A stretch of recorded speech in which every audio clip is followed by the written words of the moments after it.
The transport ship New Horizon moved through space toward Zectar Prime, the capital world of the galaxy's most powerful empire. Inside the ship, 30 women from Earth prepared for the most important mission in human history. Ambassador Sarah Chen stood at the observation deck, watching the massive planet grow larger through the window. She was 45 years old with black hair and calm brown eyes. She had spent 20 years learning alien languages and customs. This mission could change everything for humanity. "Are you nervous?" asked Dr. Elena Vasquez, joining her at the window. Elena was a scientist who studied alien life forms. She was younger than Sarah, only 38, with curly brown hair and bright green eyes. "A little," Sarah admitted. "We've been trying to get full membership in the Galactic Consortium. For 50 years, this is our best chance. For 300 years, humans had been part of the galaxy's community, but only as a junior species. This meant they could trade and visit other worlds, but they had no real power in making important decisions. The big alien empires made all the rules. The Zectarian Empire controlled 1/3 of the galaxy. Emperor Vex Thul ruled over hundreds of worlds and billions of aliens. If humans could make a good deal with him, other alien governments would have to take Earth seriously. Commander Lisa Park walked up to them. She was a military officer, tall and strong with short blonde hair. "The crew says we'll reach the planet in 2 hours," she reported. "Good," Sarah said. "Is everyone ready?" Lisa nodded. "All 30 team members know their jobs. We have scientists, trade experts, cultural specialists, and military advisors. This is the best team Earth has ever sent anywhere." The women came from all over Earth and the human colonies. Professor Amara Okafor was from Nigeria and knew more about alien cultures than anyone else on Earth. Dr. Rachel Kim from Korea was an expert in alien technology. Captain Jennifer Walsh from Australia led the security team. Each woman was the best at what she did. Earth's government had spent 2 years choosing them. They had trained together for 6 months, learning Zectarian customs and language. The ship entered Zectar Prime's atmosphere. Through the windows, the women could see huge cities that stretched across entire continents. Towers reached up into the clouds. Flying vehicles moved between the buildings like rivers of light. "It's beautiful," whispered Dr. Martinez, a young biochemist. She was the youngest member of the team at only 26. "And dangerous," added Commander Park quietly. "Remember, the Zectarians have conquered more worlds than any other species in the galaxy." The ship landed at the Imperial spaceport. Sarah Chen led her team down the exit ramp. The gravity was heavier than Earth's, and the air smelled different, like metal and electricity. Waiting for them was a group of Zectarian officials. The aliens were tall and thin, with gray skin and 4 arms. Their eyes were large and completely black.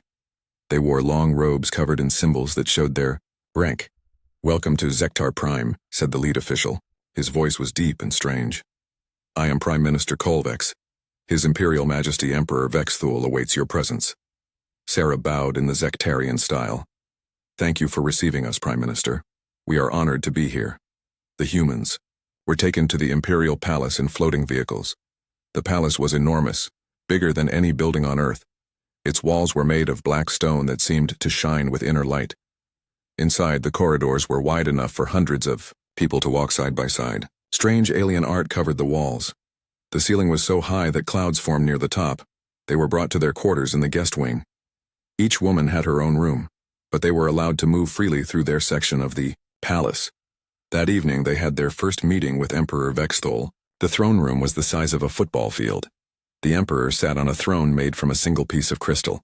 He was larger than the other Zectarians, with scars across his gray skin and golden bands around his 4 arms. "So," the emperor said, his voice echoing through the huge room, "the humans come seeking advancement. Tell me, why should the mighty Zectarian Empire care about your small, distant world?" Sarah stepped forward. She had practiced this moment many times. "Your Majesty, humanity offers unique skills and perspectives. Our scientists have made discoveries that could benefit the entire galaxy. Our traders could open new markets. Our people are eager to contribute to galactic civilization." The emperor leaned back in his throne. "Interesting words. We shall see if your actions match them." Over the next few weeks, the human women worked hard. They met with different groups of Zectarian officials. Dr. Vasquez shared human medical discoveries that could help cure alien diseases. The trade experts proposed new shipping routes that would save time and money. Professor Okafor studied Zectarian art and history, impressing their scholars with her knowledge. Dr. Kim worked with their engineers on improved technology designs. The meetings went well. Many Zectarian officials seemed interested in working with humans. Even the Emperor appeared pleased with their progress, but slowly the women began to notice disturbing things. Dr. Martinez saw workers in the palace who looked sick and frightened. When she tried to talk to them, guards quickly moved them away. Commander, Park noticed that certain areas of the palace were heavily guarded. When she asked about them, officials changed the subject. During a cultural tour, Professor Okafor saw buildings in the distance that looked like prisons. Smoke rose from them constantly. Dr. Vasquez was shown medical facilities where aliens from conquered worlds were kept in terrible conditions. When she asked questions, she was told these were criminals and rebels. The women began to share their observations in private. They realized that the Zectarian Empire was not just powerful, it was cruel. The Emperor ruled through fear and violence. We need to document this, Sarah decided during a secret meeting in Dr. Kim's room. The Galactic Consortium needs to know what's really happening here. It's dangerous, warned Commander Park.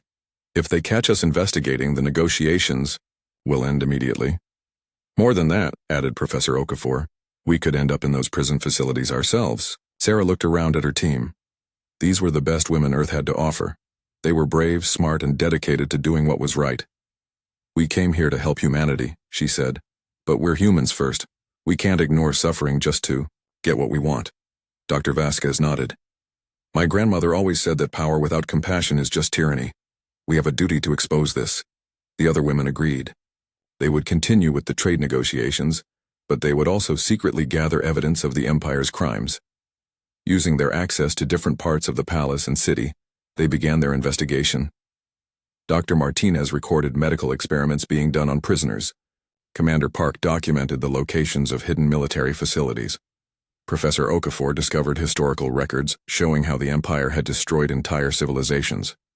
Dr. Kim found evidence of slave labor camps on distant worlds. They worked carefully, knowing that discovery meant death. But they also knew that millions of innocent beings were suffering under Zectarian rule. As their official negotiations neared success, their secret investigation uncovered horrors beyond imagination. The Emperor was not just a conqueror, he was a monster who enjoyed causing pain. Sarah Chen looked at the evidence they had gathered.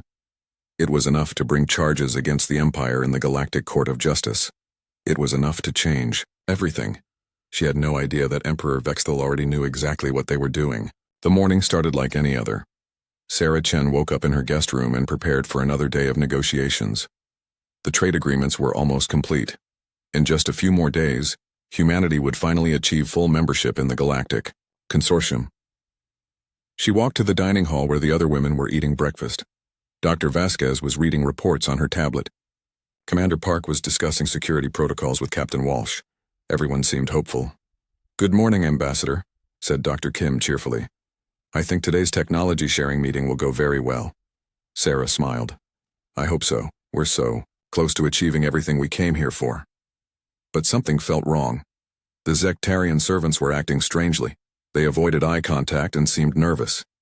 The usual guards were nowhere to be seen. Has anyone noticed how quiet it is today?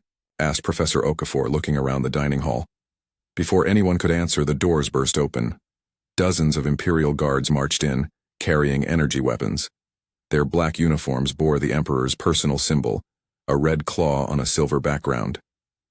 The women stood up quickly. Sarah stepped forward. What is the meaning of this? We are official diplomatic guests. The guard captain, a large Zectarian with battle scars across his face, pointed his weapon at her. By order of His Imperial Majesty, you are all under arrest for espionage and terrorism. That's impossible, Sarah protested. We are here on a peaceful diplomatic mission. Peaceful? The captain laughed, a harsh sound. You have been caught spying on Imperial facilities, stealing classified information and planning sabotage against the Empire. Commander Park moved to protect the younger women. We demand to speak with our embassy. Earth must be notified immediately. There will be no communications with your world, the captain said coldly. You are enemies of the Empire now. The guards forced the 30 women to march through the palace corridors. Other aliens stopped to stare at them. Some looked shocked, others seemed pleased. They were taken to a different part of the palace, the judicial wing. Here the walls were plain gray stone and the air was cold. The women were placed in a large holding cell with metal bars. "This is insane," said Dr. Martinez, her voice shaking. "We're diplomats.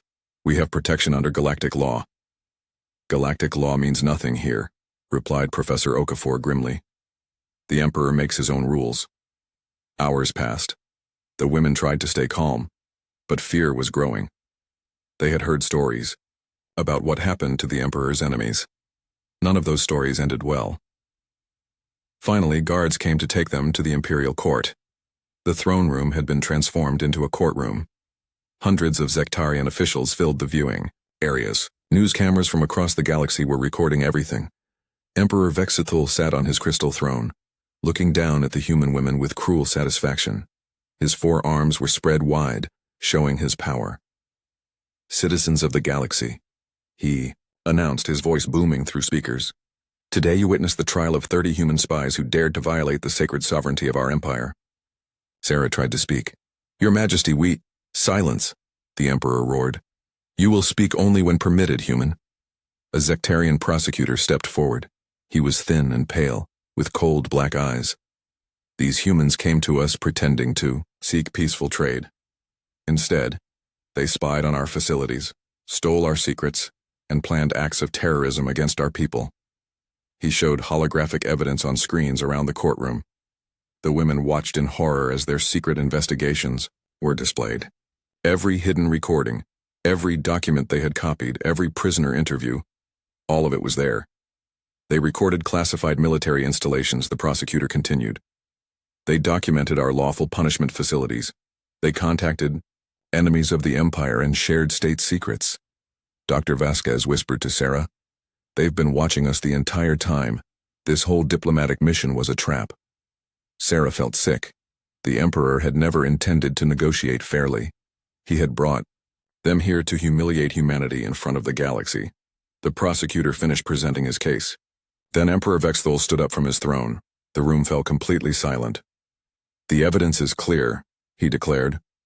"These humans are guilty of the highest crimes against the Empire. However, I am not without mercy. They will be given the chance to confess their crimes and beg for forgiveness." He gestured to Sarah. "You, their leader, will speak first." Sarah looked around at her team. These brave women had risked everything to expose the truth. She would not betray them now. She stepped forward and looked directly at the Emperor. "We came here seeking peace and cooperation. What we found was a regime built on cruelty and oppression. We documented your crimes because it was the right thing to do." The Emperor's eyes blazed with anger. "You dare judge us? Your primitive species barely understands the complexities of ruling a galactic empire. We understand that power without compassion is tyranny," Sarah replied firmly. "We understand that the strong should protect the weak, not exploit them." One by one, the other women spoke. Dr. Vasquez talked about the medical experiments on prisoners. Commander Park described the slave labor camps. Professor Okafor explained how entire cultures had been destroyed. Each woman refused to apologize. Each one declared that they had done what was right. Emperor Vexithul listened with growing rage. When the last woman finished speaking, he stood up and roared, "You will all pay for your arrogance." He raised his 4 arms toward the ceiling. "Citizens of the galaxy, let this be a lesson to all who dare question the authority of the Zectarian Empire. These humans will face traditional imperial justice, the ritual of dissolution." Gasps echoed through the courtroom. Even many Zectarians looked uncomfortable. The ritual of dissolution was the Empire's most brutal form of execution. "The ceremony will be broadcast across the galaxy," the Emperor announced. "All species will see what happens to those who oppose us." The women were taken to preparation chambers. They were given clean clothes and a final meal. Guards told them what would happen during the ritual. Many of the women cried, but none begged for mercy. Sarah spent her last hours writing letters to Earth. She wrote to the human government, explaining what they had discovered. She wrote to her family, telling them she loved them. Most importantly, she wrote to all of humanity. "We die today not as criminals, but as free human beings," she wrote. "We refuse to bow to tyranny. We hope our sacrifice will inspire others to stand against oppression wherever it exists." The next morning, they were taken to the execution arena. Millions of beings across the galaxy watched as the 30 human women were brought before the owl Emperor one final time. Emperor Vexthul spoke to the cameras. Let this demonstrate the fate of all who challenge the Empire's authority. The ritual of dissolution began. The women faced their deaths with courage that amazed even their enemies. They spoke words of love for their families and hope for their species. When Sarah Chen's turn came, she looked directly into the main camera. Her voice was clear and strong. You can break our bodies, but you cannot break the human spirit. We die as free beings, and our people will remember. This is not the end, this is the beginning. The Emperor laughed. Your people are weak. They will do nothing but send strongly worded letters to the consortium. Sarah smiled even as the torture began. Your Majesty, you clearly don't know humans very well. Those were her last words. The executions took 3 hours. When they were finished, Emperor Vexithol addressed the galaxy once more. This is imperial justice. Remember it well. But across the galaxy, billions of beings watched in horror. Many species that had stayed silent about Zectarian brutality began to question their own cowardice. On Earth, the reaction was immediate and explosive. The government tried to keep the execution footage classified, but it was too late. Within hours, every human on Earth and the colonies had seen what happened to their daughters, sisters, and friends. For the first time in centuries, humanity was truly united. And they were very, very angry. Emperor Vexthul had made the greatest mistake in galactic history. He had given humanity martyrs, and now he would learn what happened when you made enemies of the human race. President Catherine Morrison sat in her office on Earth, staring at the classified report on her desk. The execution footage had been sealed by government order, but she had watched it 3 times. Each viewing made her feel sicker. Her chief of staff, David Chen, Ambassador Sarah Chen's younger brother, stood by the window. His face was pale and his hands shook slightly. The families are demanding answers, David said quietly. They want to know why their daughters died. We're pursuing diplomatic channels, President Morrison replied, though the words felt empty. The Galactic Consortium has condemned the executions. Economic sanctions are being discussed. David turned around, and she saw tears in his eyes. Diplomatic channels? Economic sanctions? Madam President, they tortured my sister to death on live television. I understand your anger, David, but we must be reasonable. The Zectarian Empire has 1,000 times more military power than Earth. If we act rashly, they could destroy our entire species. So we do nothing. We let them murder our people and just send strongly worded letters? President Morrison looked down at her hands. She had been elected on a platform of peace and cooperation with alien species. For 20 years, she had worked to build better relationships with the galactic community. We do what we can within the system, she said finally. Violence only leads to more violence. But David Chen was already walking toward the door. The families won't accept that, Madam President, and neither will the people. He was right. Across Earth and the human colonies, anger was building like a storm. The government's attempts to keep the execution footage secret had failed completely. Dr. Maria Vasquez, Elena's daughter, had received the classified files through contacts in the intelligence service. She was a captain in Earth's small defense force, decorated for her service protecting merchant ships from pirates. Maria sat in her apartment, watching the footage of her mother's death for the 10th time. Elena Vasquez had been tortured for over an hour before finally dying. Her last words were about how proud she was of her daughter. They're going to pay, Maria whispered to the empty room. I swear on your grave, Mom, they're going to pay. She uploaded the footage to the global communication network. Within minutes, it was spreading faster than any government could stop it. Every human on Earth and the colonies could now see exactly how their representatives had died. Admiral James Park, Commander Lisa Park's older brother, was in a meeting with other military leaders when his aide handed him a tablet. The footage was already playing on every news channel. James had served in Earth's defense forces for 30 years. He had fought space pirates and protected human colonies from alien raiders. He was known as a calm, thoughtful leader who always followed orders. But as he watched his sister die, something changed inside him. Lisa had been tortured simply for doing what was right. She had died protecting the innocent, and the galaxy had done nothing to save her. Sir? His aide asked nervously. Your orders? Admiral Park looked around the room at the other officers. They all had the same expression, rage barely held in check. Send a message to all Defense Force personnel, he said quietly. Full mobilization, effective immediately. Tell them it's time to remember what we're defending." Across Earth, the reaction was explosive. Cities that hadn't seen protests in decades were filled with millions of angry humans. The peaceful demonstrations of the past were replaced by something much more dangerous. Outside the government buildings in New Geneva, Maria Vasquez stood on a platform addressing a crowd of 100,000 people. Her voice carried clearly through the speakers. "They killed our mothers, our sisters, our daughters," she shouted. "They tortured them for hours while the galaxy watched and did nothing. They think we're weak because we believe in peace and justice." The crowd roared its anger. Signs demanding war covered the square. People who had never touched weapons were asking where they could learn to fight. "They're wrong about us," Maria continued. "They don't understand that humans can be peaceful because we choose to be, not because we have to be. They've just taken away our choice." In military recruitment centers, lines stretched for blocks. Young people who had planned careers in science and art were signing up to become soldiers. Parents who had raised their children to be peaceful were teaching them how to fight. The defense industry, which had been small for centuries, suddenly couldn't keep up with demand. Factories that made farming equipment were converted to produce weapons. Shipyards that built exploratory vessels began constructing warships. President Morrison called an emergency session of the Global Council. Representatives from every human government on Earth and the colonies gathered in the assembly hall. "We must remain calm," she urged them. War with the Zectarian Empire would be suicide. They have 1,000 star systems to our 50.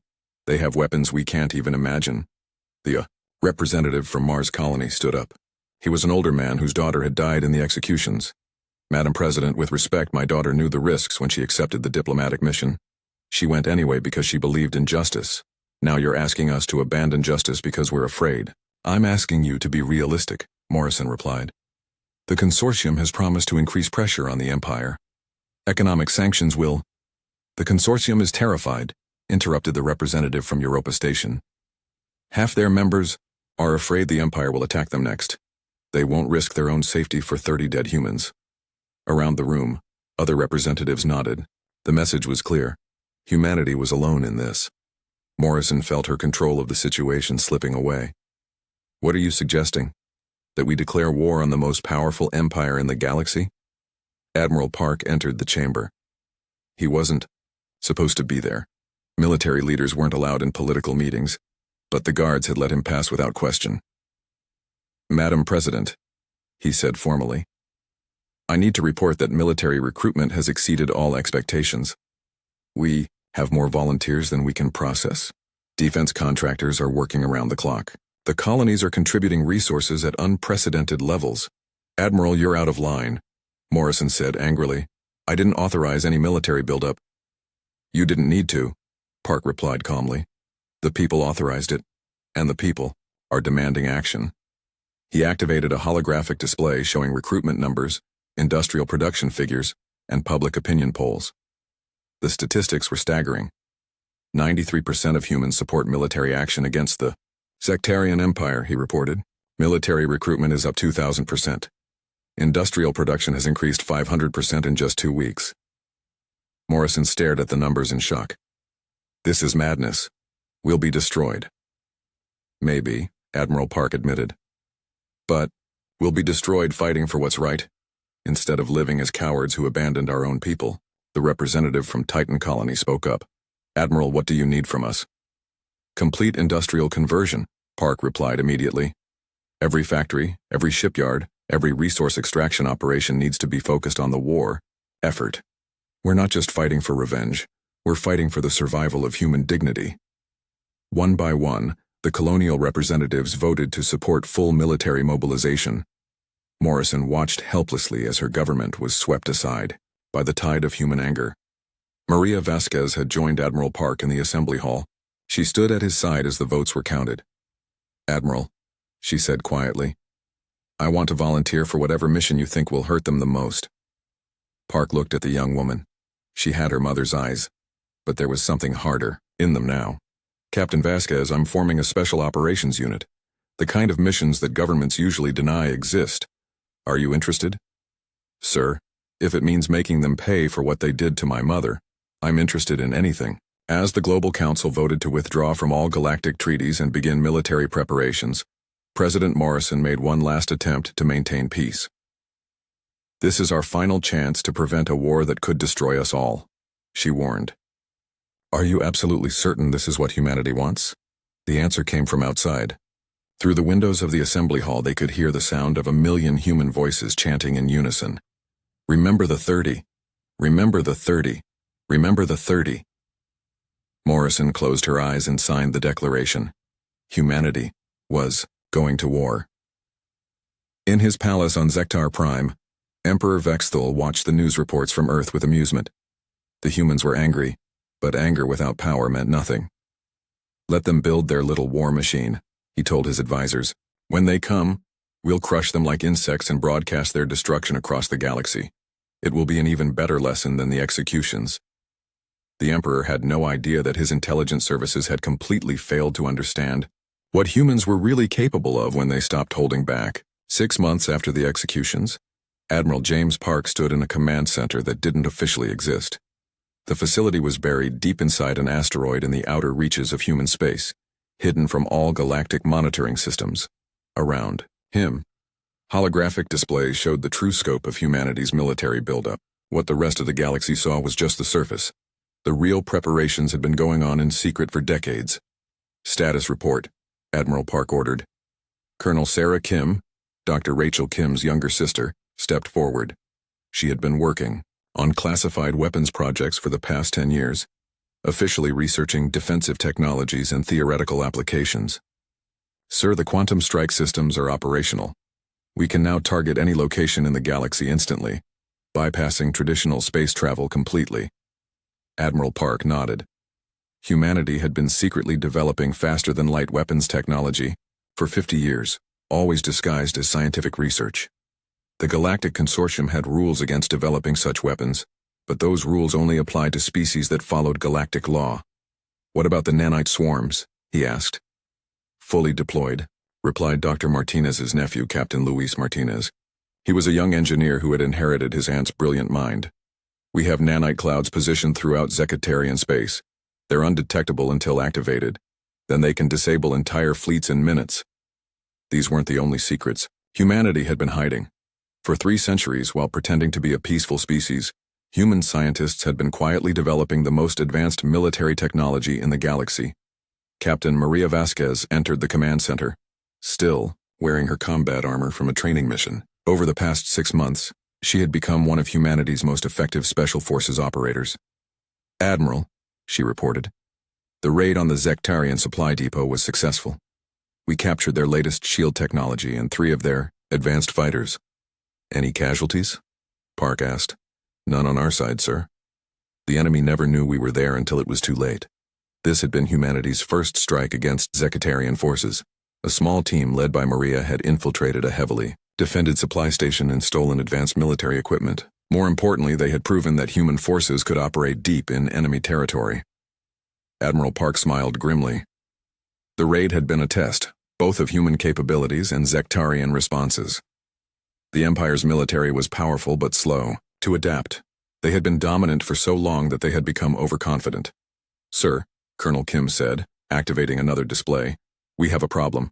The consortium has been pressuring Earth's government to abandon the military buildup. President Morrison is considering a public announcement calling for peace negotiations. Park's expression darkened. Morrison still believed that diplomacy could solve everything. She didn't understand that some enemies only respected force.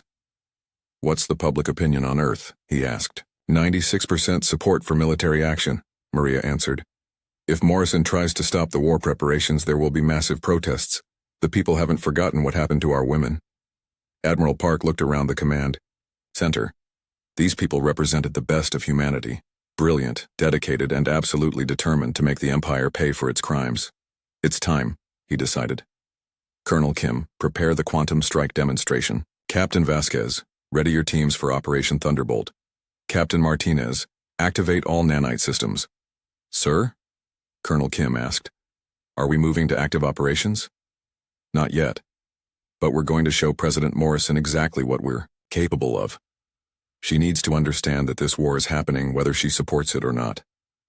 The demonstration took place in a secure facility on Earth's moon. President Morrison and her top advisors were brought to observe humanity's true military capabilities. They watched in amazement as quantum weapons struck targets on the other side of the solar system with perfect accuracy. Nanite swarms disabled entire mock fleets in seconds. Stealth ships appeared and disappeared like ghosts. "My God," Morrison whispered. "How long have you been developing these weapons?" "Since before you were born, Madam President," Admiral Park replied. "Every human government for the past century has known that someday we might need to defend ourselves against a superior enemy. We've been preparing." Morrison looked around at the advanced technology surrounding them. "This violates dozens of consortium treaties. If they find out—" "The consortium abandoned us when they refused to protect our diplomatic mission," Park interrupted. "We don't answer to galactic law anymore." He activated a holographic map showing the current military situation. Red markers indicated Zectarian forces throughout the galaxy. Blue markers showed human forces. And there were far more blue markers than anyone had imagined. "We have hidden bases throughout the outer colonies," Park explained. "Our exploration ships have been mapping Zectarian defenses for decades. Our scientific research stations are actually weapons platforms. We know their military capabilities better than they know ours." President Morrison stared at the display in shock. "You've been planning this war for decades." "We've been preparing for the possibility," Park corrected. "The Emperor just gave us the justification we needed." Maria Vasquez stepped forward. "Madam President, with respect, the time for diplomacy ended when they tortured our people to death. Now we need to show the galaxy what happens when you murder humans."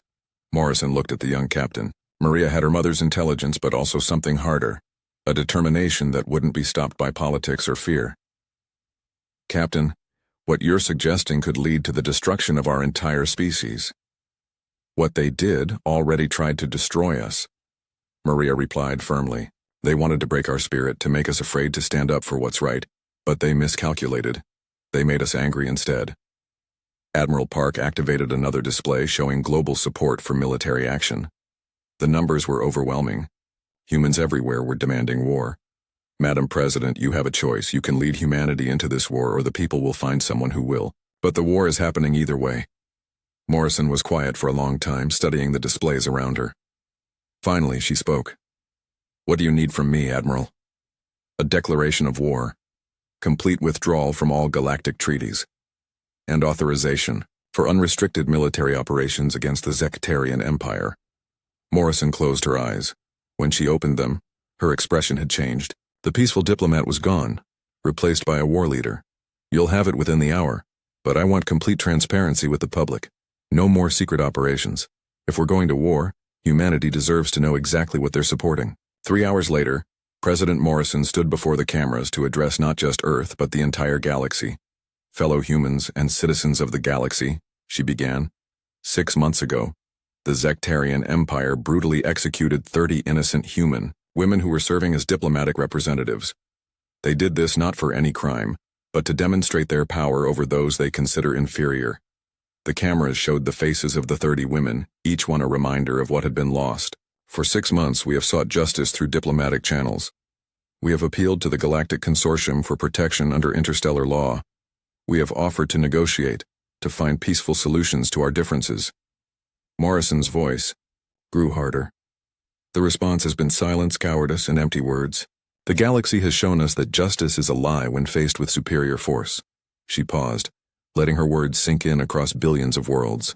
"Therefore, effective immediately, humanity withdraws from all galactic treaties and alliances.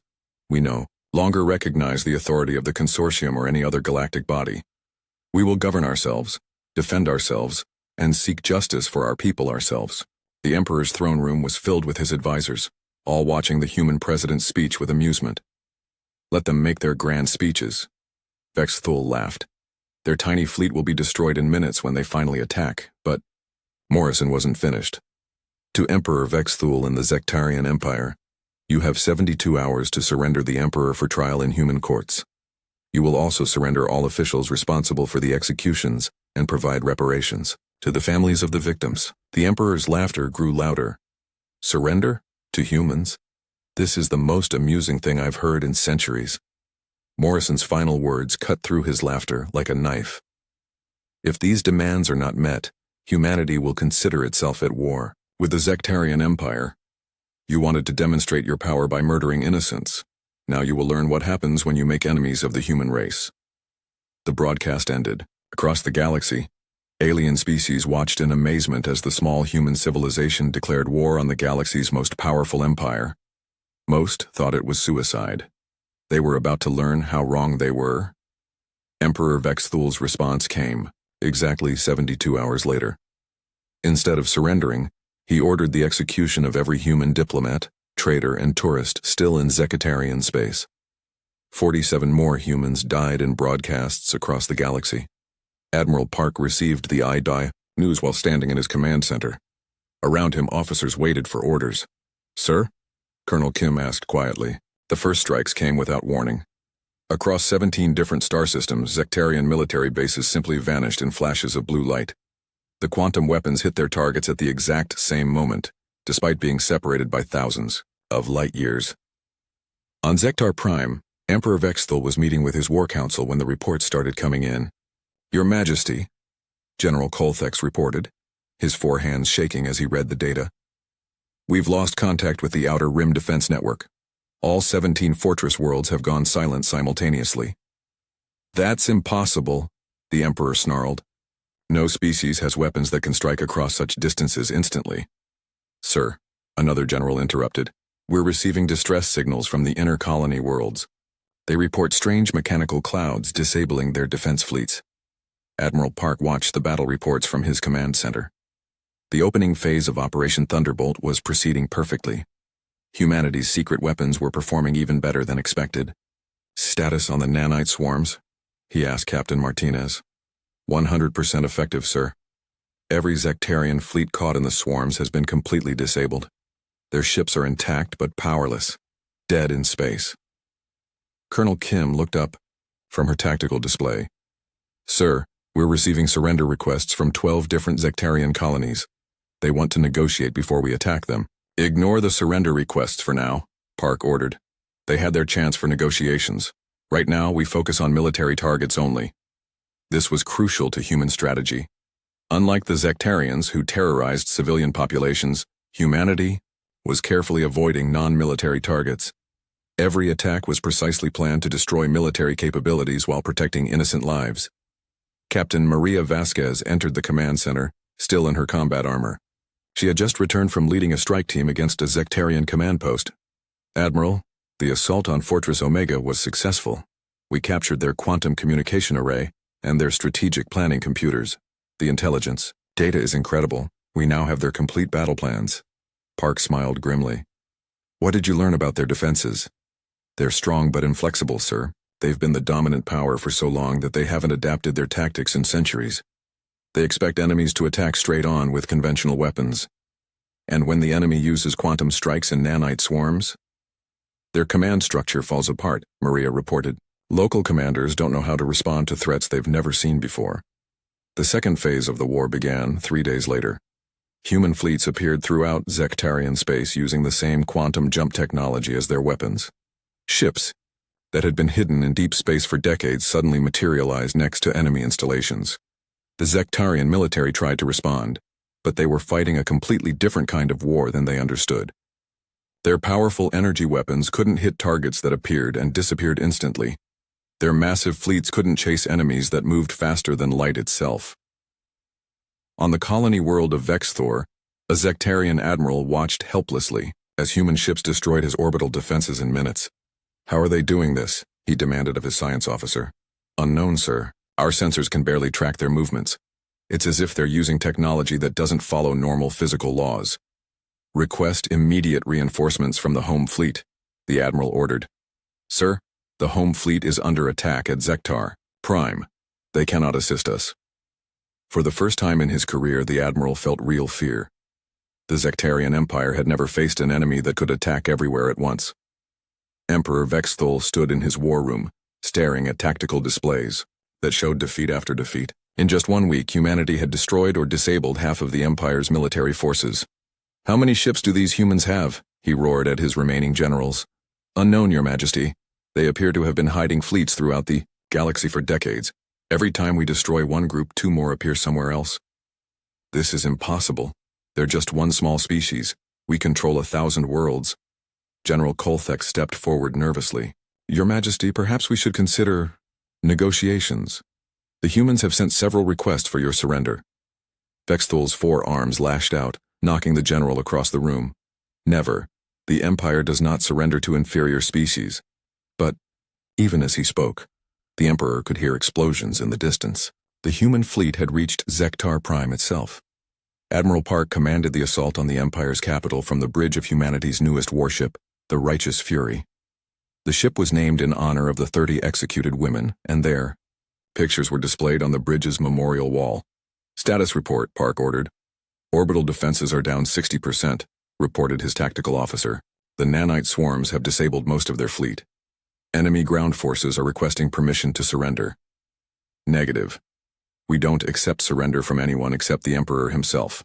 Continue the assault. The battle for Zectar Prime was unlike anything in galactic history. Human forces used their advanced technology to systematically destroy the Empire's military while carefully avoiding civilian areas. When Zectarian forces tried to hide among non-combatants, human soldiers went in on foot to root them out. Captain Maria Vasquez led one of these ground operations. Her team had been tasked with capturing the Imperial Palace and arresting Emperor Vexthul. Remember, she told her soldiers as they prepared for the final assault, we're not here for revenge, we're here for justice. The Emperor goes back to Earth alive to stand trial. The palace guards tried to stop them, but human soldiers had been training for this mission for months. They knew every corridor, every defensive position, every possible escape route. Maria's team fought their way through the palace level by level. The Zectarian guards were brave but completely outmatched by human tactics and equipment. Finally, they reached the Imperial throne room. The massive doors were sealed and guarded by the Emperor's personal elite forces. This is Captain Maria Vasquez of the Human Defense Forces, she announced over her suit's external speakers. We are here to arrest Emperor Vexthul for war crimes. Surrender now and you will be treated fairly. The response was a barrage of energy weapons fire. Maria's team had expected this. They used their advanced armor and weapons to systematically defeat the guards without killing more than necessary. Most of the Zectarians were simply stunned unconscious. When the throne room doors finally opened, Emperor Vexthul sat alone on his crystal throne. His forearms were spread wide, and his black eyes blazed with hatred. So, he said mockingly, the primitive humans come to capture me. Do you really think your small minds can comprehend ruling a galactic empire? Maria stepped forward, removing her helmet so the Emperor could see her face. I don't want to rule your empire. I want to see you pay for murdering my mother. Recognition flickered in the Emperor's eyes. Dr. Elena Vasquez. Yes, I remember her. She died screaming, begging for mercy. Maria's hand tightened on her weapon, but she didn't fire. No, she didn't. She died bravely, talking about justice and human values. Values you'll never understand. Justice? Vexthul laughed. I am justice. I am power. I decide who lives and dies. Not anymore, Maria replied calmly. Your empire is defeated. Your fleets are destroyed. Your colonies are surrendering. You have a choice. Come with us peacefully and stand trial, or die here in this room. The Emperor's expression changed as the reality of his situation hit him. For the first time in his life, he was powerless. You cannot kill me, he said desperately. I am the rightful ruler of this empire. Galactic law protects heads of state. Galactic law died when you tortured our diplomats, Maria replied. You wanted to show the galaxy what happens to those who oppose you. Now we're showing the galaxy what happens to those who murder humans. Emperor Vexthul looked around his throne room, seeing it clearly for the first time. The massive space that had once represented absolute power now felt like a prison. His empire was gone, defeated by a species he had considered beneath notice. What do you want from me? He asked finally. Surrender. Complete and unconditional. Your personal surrender and the surrender of all remaining Imperial forces. The Emperor closed his black eyes. When he opened them, something had broken inside. I surrender. Maria nodded to her team. Take him into custody. Full protective measures. He goes back to Earth alive. As the soldiers moved to arrest the former Emperor, Maria walked to the throne room's main balcony. Below her, the capital city of Zectar Prime stretched to the horizon. Human ships filled the sky, their blue engines like stars against the darkness. She activated her communicator. Admiral Park, this is Captain Vasquez. The Emperor is in custody. The palace is secure. Acknowledged, Captain. Excellent work. What's the status of Imperial forces? Complete surrender, sir. The war is over. Park's voice carried a note of satisfaction. Captain, prepare for a galaxy-wide broadcast. It's time to announce the new reality to everyone watching. An hour later, beings across the galaxy watched as Admiral Park stood in the conquered throne room of Zectar Prime. Behind him, the crystal throne lay in pieces. Citizens of the galaxy, he began. The Zectarian Empire has surrendered unconditionally.